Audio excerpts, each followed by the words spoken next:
sa isa pa, nagtataglay ng mataas na balanse at tiwala. Isang kaakit-akit na pagtatanggal ng sining, tapang at pag-asa sa bawat paglipad.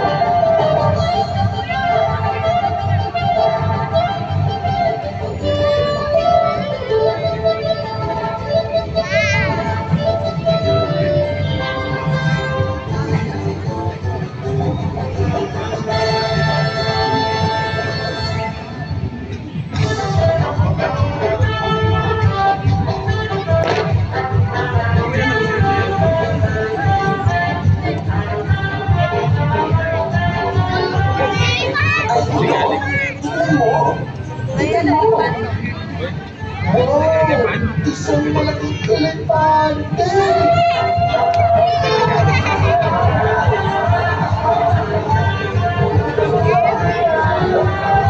Sa gitna ng sirkus, nabubuntawi si Maya, ang elepante may pambihirang talento. Sa bawat hakbang, umaalog ang lupa at mga manonood ay humahanga sa kanyang mga akrobatikong galaw. Hindi lang siya isang ordinaryong elepante. Magsasagawa siya ng mga kamangha-manghang trik tulad ng pagtugtog ng trompeta gamit ang kanyang pangil. Ang kanyang tapang, katalinuhan at ganda ay nagpapasaya sa ating lahat. At ang bawat pagtatangal niya ay isang di malilimutang karanasan.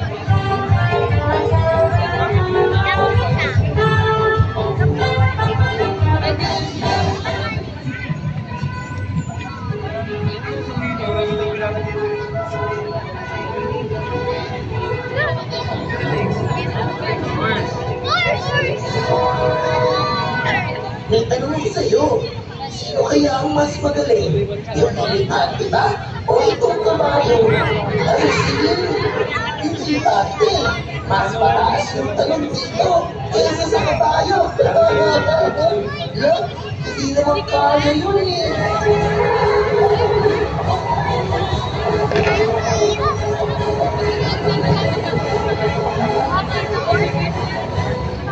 Sa ilalim ng maliwanag na mga ilaw ng entablado, ang kabayo ng aming sirkus ay isang tunay na bituin, mabilis at makisig. Siya ay tumatakbo na parang hangin. Tinataboy ang hangin at hinihila ang mga mata ng bawat manonood. Sa bawat pagtalon at piruweta, tila ba hindi siya nauubusan ng lakas at ang kanyang bawat galaw ay puno ng kahusayan. Mula sa pag-apak sa mabangis ng mga obstacle hanggang sa magaan niyang pagsasayaw sa ritmo ng musika. Hindi mo maaakalain na siya ay mayroong kakaibang talento. Huwag palampasin ang pagkakataong masaksihan siya sa kanyang makulay at kapanapanabik na pagtatangay.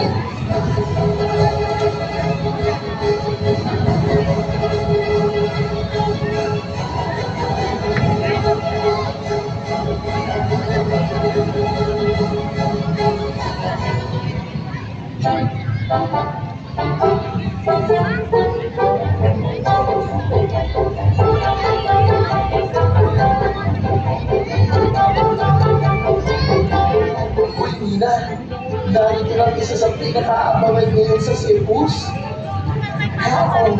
Oo nga. Saksi naman talaga sa kanya. Si Juggler, sagot mo natin ha.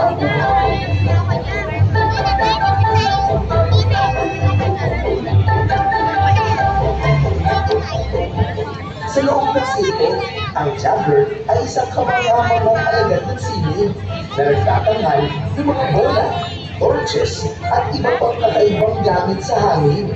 Sa mabilis ng mga kabay, bawat bagay na tinatapon ay parang sumasayaw sa ere.